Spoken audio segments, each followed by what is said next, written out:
podcast RSKM.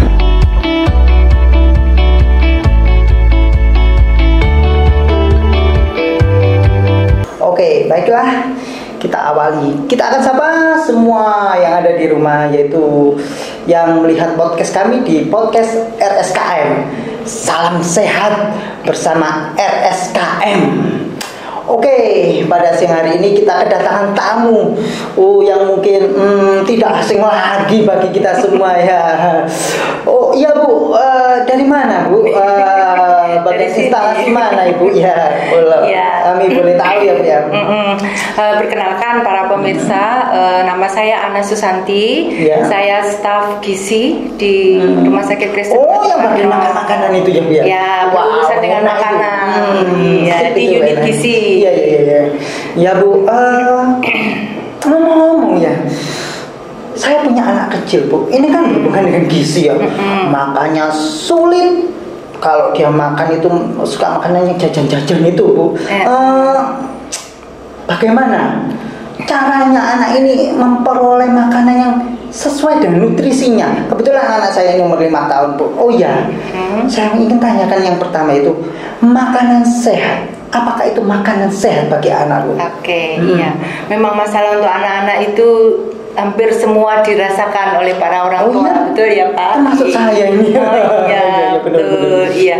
Jadi sebenarnya apa sih yang dimaksud makanan sehat, gitu ya? Khususnya untuk balita, makanan sehat itu adalah makanan yang tentu saja mengandung nutrisinya seimbang, gitu ya. Kalau kayak saya ngomongin nutrisi atau gizi itu bayangannya jangan pada sate, ada mie, ada ayam seperti itu. Tetapi adalah kandungan atau zat yang ada di dalam nasi, di dalam sate, di dalam mie ya. Jadi itu yang namanya nutrisi. Jadi yang dimaksud seimbang itu adalah bahwa bukan maknya anakku wis kasih makan nasi sama ikan asin kok misalnya seperti itu. Itu belum seimbang. Kenapa? Karena kandungannya yang harus kita pahami. Jadi tidak semuanya makanan yang menarik itu sehat. Betul.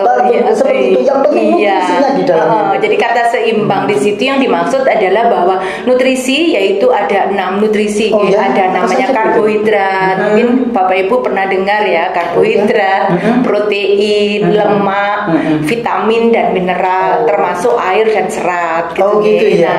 Karbohidrat, protein dan lemak ini yang menghasilkan energi. Nah, namanya makronutrien. Jadi apa itu makanan makronutrien itu? Makronutrien itu jadi makanan yang dari atau yang sumber dari karbohidrat, protein dan lemak. Nah, ini namanya makronutrien.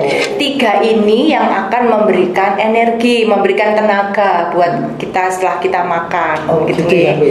Nah, kemudian ada mikronutrien, vitamin dan mineral, termasuk serat dan air. Itu tidak menghasilkan energi, tetapi dia membantu memperlancar metabolisme di dalam tubuh kita. Nah, makanan seimbang adalah makanan yang nutrisinya makanan sehat untuk balita itu adalah nutrisinya seimbang, adalah bukan sekedar bawa wis ono sego ambek ayam satenya saja. Betul, pokoknya gelem pokoknya wis kisenan, tetapi bahwa komposisi dari karbohidrat, protein, lemak, vitamin dan mineralnya ini dalam komposisi yang seimbang sesuai kebutuhan anak-anak kita, sesuai kebutuhan balita paling tidak. Tujuannya itu untuk apa Bu? Kalau kita memberikan nutrisi bagi anak itu dengan nutrisi yang makanan yang sehat, seperti tujuannya apa Bu? Iya betul. Jadi kita harus tahu tujuannya dulu supaya nggak kesasar ya. Supaya nggak kesasar kalau tahu tujuannya. Jalan-jalan nggak punya tujuan kan nggak betul. Jadi kenapa sih kita harus memberi makan buat si kecil? Karena tentu saja untuk memenuhi kebutuhannya.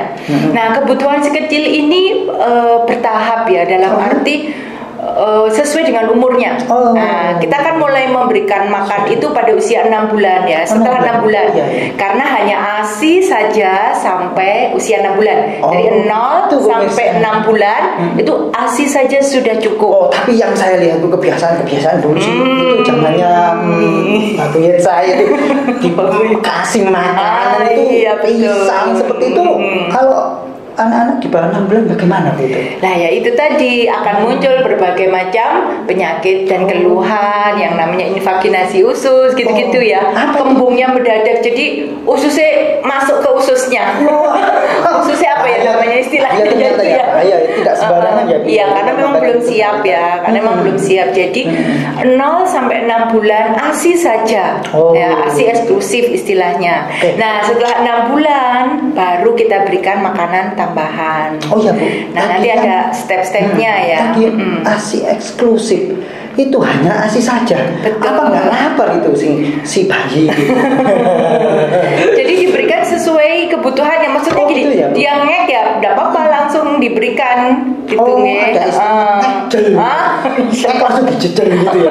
Gitu. Maksudnya seperti itu ya. Iya, jadi ASI saja. Jadi nggak usah gopoh ya. Ingat ya, jangan kasih anak yang umur di bawah 6 bulan itu makanan sembarang. Cukup ASI, betul. Eksklusif aja. Nah, kita kembali ke tujuan tadi ya. Yang pertama memenuhi kebutuhan gizi dari si bayi mulai umur 6 bulan sampai dan seterusnya, paling nggak sampai 5 tahun ya. Seperti itu. Kemudian juga tentu saja mendapatkan status gizinya yang optimal. Oh gitu ya. Nah, kan bisa saja nih berat badannya kurang. Dan seperti itu Nah, atau mungkin kelebihan obesitas. Nah, jadi pemberian makanan ini diharapkan dapat membantu mencapai status gizi yang optimal. Oh gitu ya. Jadi yang pas, nggak sampai kurang, nggak usah lebih. betul. Oh, berarti yang sedang-sedang saja. Kayak lagunya Betty Pan. Kemudian juga membantu tumbuh kembang si bayi. Ya, kalau makanannya nggak sehat, tentu saja gangguan tumbuh kembang ini akan terjadi gitu ya. Ada gangguan tumbuh kembang, mungkin jadi sulit lama bicara. Bisa ya seperti itu ya? Ya bisa karena ternyata ya kurang gizi itu. Iya, karena asupan gizinya maka tumbuh kembangnya juga akan terhambat kan, begitu. Nah, seperti itu. Dan kemudian juga untuk mengajarkan pada si anak ini prinsip makanan yang seimbang dan teratur tadi. Jadi untuk mengajarkan apa ya? Mengajarkan pola makan yang benar atau yang seimbang dan teratur tadi, sehingga nanti kalau sudah besar, misalnya sudah 1 tahun, biasanya anak sulit makan itu pada usia-usia itu. Nah, apa Bu itu Bu? Biasanya apa sih pengalaman Ibu ini? Iya, salah satu anak sulit makan itu karena ini inventaris makanan di dalam daya ingatnya itu kurang. Inventaris. Apa itu inventaris? Apa ya? Memorinya. Betul, iya, memorinya. Jadi karena tidak dikenalkan banyak. Kalau sudah 6 bulan kan dia dikenalkan nih, ya kan? Sudah dikenalkan. Nah, biasanya nih takut-takut nih. Oh, iki durung wayahe. Oh, iki ojo. Nah, seperti itu. Nah, yang di bawah 6 bulan tadi ya. Iya, belum waktunya. Iya. Nah, kalau setelah 6 bulan maka berikan semua bahan makanan secara variasi gitu ya. Supaya ya itu tadi di dalam daya ingat anak itu terekam, sehingga nanti dia nggak aneh. Oh, yang namanya wortel tuh ini toh rasanya saya suka, misalnya seperti itu. Dan daya ingat anak itu pendek. Jadi memang harus diulang-ulang. Maksudnya gini, dikenalkan ayam atau dikenalkan wortel misalnya, dilepeh. Gitu nah, itu bukan karena anak nggak suka, tetapi karena dia perlu beradaptasi untuk mengenal. Nah, untuk mengenal iki panganan bos saja nih. Nah, biar lidahnya mengenal. Jadi kemudian diulangi lagi. Saiki dilepeh, ditunda dulu. Besok diajarin lagi dengan bentuk yang lain misalnya. Terus seperti itu sehingga lama-lama dia akan terekam semua. Nah, kalau memorinya banyak, aneka macam bahan makanan, paling tidak itu sudah meminimalkan sulit makan itu tadi. Gitu ya, Pak. Selain nanti ada lagi yang penyebabnya kenapa sulit makan. Prinsip-prinsip diet atau makanan. Iya, betul. Tadi tujuannya sudah. Nah, sekarang prinsip dasar dari pemberian makanan sehat untuk balita. Yang pertama tentu saja adalah nutrisi seimbang tadi ya. Kemudian jaga kebersihan. Nah, ini juga penting sekali. Jaga keamanan makanannya, jaga kebersihan. Misalnya begini, kadang kita lihat anak-anak itu diajak makan sambil jalan-jalan, golek debu. Iya, biasanya nggak boleh debu ya sebenarnya. Biar mau makan katanya. Iya, biar mau makan. Tapi jalan-jalan, tapi makanannya nggak ditutup. Oh, gitu ya. Nah, terus kemudian yaitu jadi keamanan makan ya. Nutrisinya seimbang, kemudian juga dilatih untuk makan secara teratur, prinsipnya itu perlu. Dan kemudian itu tadi keamanan makan dalam hal ini kebersihannya. Jadi wadahnya selalu tertutup. Oh, gitu ya. Kemudian suhunya juga harus sesuai. Artinya kalau makanan yang harusnya diberikan panas misalnya, Oh, gitu ya. tetapi karena jalan-jalan tadi wis jebeber istilahnya. Oh, jebeber. Nah, Apa itu bahasa jebeber? Ini ada kata-kata baru jebeber. Nah, karena suhunya sudah nggak sesuai lagi, tentu gitu. si kerembuk-kerembuk itu. Dingin itu ya mungkin ya. Ya, kalau memang waktunya makanan itu disajikan dingin, misalnya es krim misalnya, iya. ya sudah ya harus dingin gitu ya. loh. Kalau memang panas ya harus tetap dijaga kondisi dalam panas atau sudah habis dalam waktu yang segera sebelum dia berubah. Karena diajak jalan-jalan tadi kan, jadi itu tadi. Nah, itu keamanan pangan. Kemudian makanan itu ketika dikemas, kemasannya tertutup, kemudian juga disekat. Jadi nggak dikemas tapi dicampur blek gitu ya. Diudak gitu ya, kayak bahasa Jawa diudak gini ya, seperti itu ya Bu ya. Iya, diudak boleh tapi langsung dimakan ya. Tapi diudak tapi diajak jalan-jalan kemana-mana. Aja beber ya. Iya, betul. Oke, baik kita lanjutkan Ibu ya. Tadi sampai makanan diudek ya tadi. Prinsip makanan. Tak boleh terlalu lama. Seperti itu makanan harus siap langsung didahkan langsung dimakan seperti itu Bu ya. Betul. Oh iya Bu, untuk makanan-makanan yang baik bagi setiap umur tahapannya. Sesuai tahapan. Iya, itu kalau bisa di-sharing buat kami itu apa saja umur 1 tahun itu apa, 2 tahun itu apa gimana? Ya itu juga penting ya. Jadi setelah 6 bulan tadi setelah usia 6 bulan masuk ke 7 sudah waktunya diberikan makanan pendamping ASI, MPASI ya. Nah itu kenalkan semua bahan makanan ya dan tetap dalam porsi seimbang dalam arti gini. Dari sumber karbohidratnya ada dikenalkan, apakah itu nasi, apakah itu mie, apakah itu jagung, apakah itu ubi, monggo ya semua bebas sumber karbohidrat dikenalkan. Kemudian dari sumber protein hewani, apakah itu ayam, telur, ikan, lele, banteng dan semuanya mujair gitu ya sesuai yang ada. Kemudian yang disukai anak. Kemudian protein nabati, kacang-kacangan, tempe, tahu, kacang hijau dan seterusnya. Lalu sayur dan buah aneka sayur dan buah itu semua prinsipnya semua harus sudah dikenalkan. Jadi cuma betul. Jadi mengingat ini itu tadi daya ingatnya tadi ya di memorinya, inventarisnya banyak jadinya. Nah, tapi dalam bentuk yang bertahap, dalam arti bertahap itu jumlahnya sedikit saja, nggak usah langsung 1 kilo masuk gitu ya. Tidak juga ya kalau 1 kilo ya. Saya bertahap dan jumlahnya sesuai dengan jadi, ini ya. Jadi bertahap itu dalam hal jumlah dan bentuknya, Pak Ugi. Ya, bentuknya dalam arti pertama encer dulu, bertahap semakin kental, semakin padat, gitu gitu. Nah, jadi 6, 7, 8 ya. Jadi 7, 8, 9 lah kata 6 kan masih ASI ya.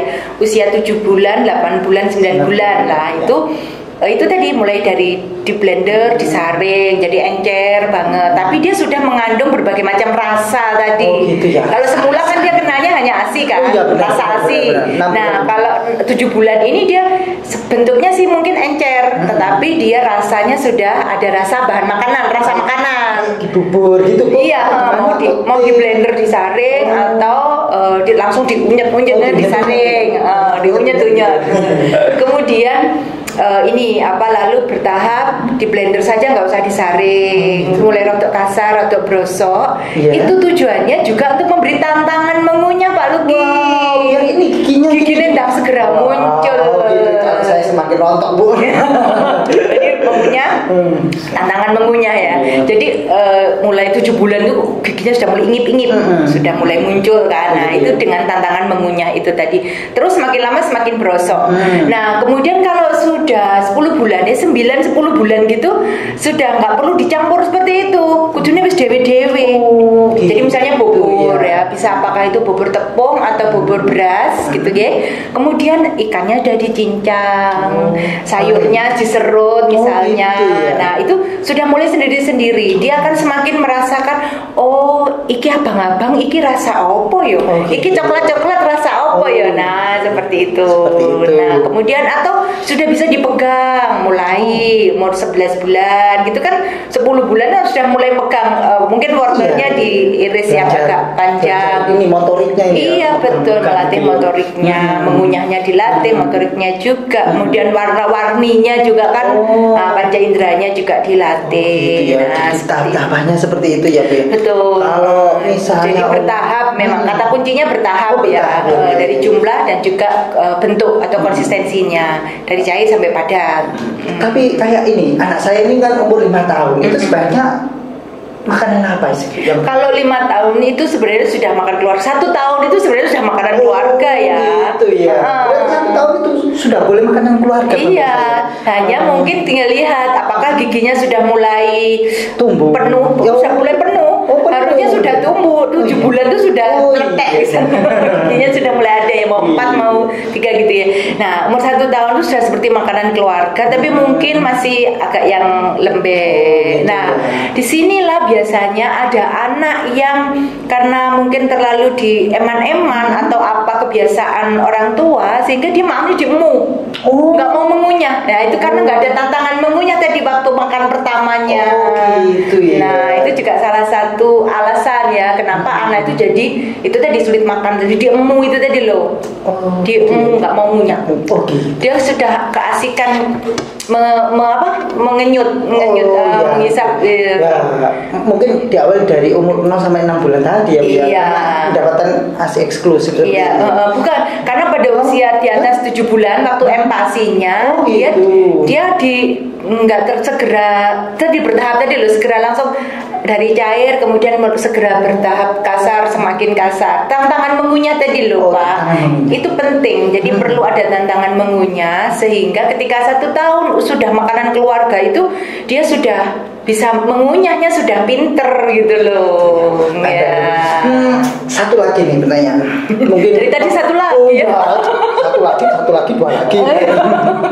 Baik, ini mungkin mewakili banyak ibu-ibu, bapak-bapak yang punya anak. Biasanya itu anak itu sulit makan. Kalau kita kasih makan ini nggak mau, makan itu nggak mau, terus akhirnya nggak dikasih. Ya hanya sekedar dia mau makan apa, jajan apa gitu. Lah ini Bu, bagaimana caranya? Iya, sulit makan. Tadi yang pertama sudah saya sampaikan di awal bagaimana makanan sehat untuk anak itu adalah prinsip seimbang dan teratur gitu ya. Nah, jadi juga bagaimana mengenalkan berbagai macam rasa makanan itu pada anak sejak ketika dia sudah mulai empati tadi ya. Jadi memori tadi loh yang untuk ini ya, menambah memorinya tadi ya. Nah, kemudian yang kedua bagaimana supaya anak itu mau makan, itu ada 3 A, B, C Pak Luki. Yang A itu adalah arahkan tanpa dipaksa. Arahkan tanpa dipaksa.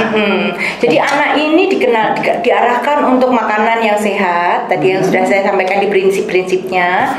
Kemudian tetapi nggak perlu dipaksa, tidak pakai kata tidak. Gitu ya. Jadi hilangkan kata negasi. Jadi tidak boleh ini. Nah biasanya yang direkam anak itu justru bukan kata tidaknya tapi ininya. Gitu. Tidak boleh makan ayam misalnya gitu ya. Maka dia justru boleh makan yang dia kenal gitu ya. Jadi jangan menggunakan kata negasi, jangan menggunakan kata tidak. Gunakan kata lain untuk mengarahkan makan ini. Jangan jajan ini misalnya. Nah itu jangan kata tidaknya ini nggak perlu disebut. Nah jadi no negasi. Gunakan kata tidak. Betul. Jadi kemudian juga nggak dipaksa tadi nggih. Jadi diarahkan. Gitu ya. Nggak dipaksa. Kita mungkin perlu mengalah tapi bukan kalah gitu loh, ngalah dulu. Anak maunya kemana, tapi sebenarnya dienggok nih ke makanan yang benar. Yang kedua B tadi A B, B ini adalah biasakan teratur. Biasakan teratur. Betul. Jadi secara periodik teratur makanya apa itu? Iya. Nah, ini memang untuk melatih disiplin juga sebenarnya. Gitu ya. Kalau orang tuanya nggak disiplin, tentu anak pun juga akan kesulitan untuk menerapkan makan yang teratur. Jadi makan yang teratur itu Pak Luki bergantian makan antara makanan utama dengan makanan selingan paling tidak setiap 2-3 jam. 2-3 jam. Nah, yang sering adalah ketika makanan utamanya ndak mau, yang ada makro sama mikronutriennya tadi, akhirnya yang maju makanan selingannya, yang jajanan-jajanan itu tadi, atau minum susu yang berlebihan, gitu ya. Nah, akhirnya ya sudah, karena memang praktis ya, nggak mau makan ya wis selak kesuwen, selak ditinggal, selak ada kesibukan, akhirnya maju makanan selingannya. Yang kemudian kemudian C-nya adalah carilah solusi. Ketika anak sulit makan, itu jangan dimarahi atau dipaksa-paksa gitu, tapi cari kenapa dia sulit makan itu tadi. Apakah memang dia tidak suka misalnya, kenapa dia tidak suka. Jadi cari solusinya. Cari solusinya. Kalau ada Bu, tidak ada dia tanya sudah. Jadinya dadah. Baiklah Bu. Oh iya, saya sering kali mendengar orang-orang kalau ke RSKM itu makanannya enak-enak ya. Apakah benar ini ya? Dan itu rasanya ngangeni gitu loh ya, bukannya apa itu ya, kadang-kadang ada keluarga pasien yang bisa pesan di gizi itu ya, bisa pesan catering ya, gitu ya. Itu bagaimana prinsipnya kok bisa enak gitu ya? Sebenarnya enak itu kan subjektif sekali ya. Iya kan, hanya lidahnya masing-masing. Nah, kalau ternyata rasa masakan yang ngangeni ya, terima kasih, puji Tuhan gitu ya. Tapi yang jelas kami yang di gizi itu memasaknya dengan cinta. Itu saja higienis ya, Pia. Ya, betul. Harus itu ya, Pia. Iya. Keamanan makanan tetap dijaga.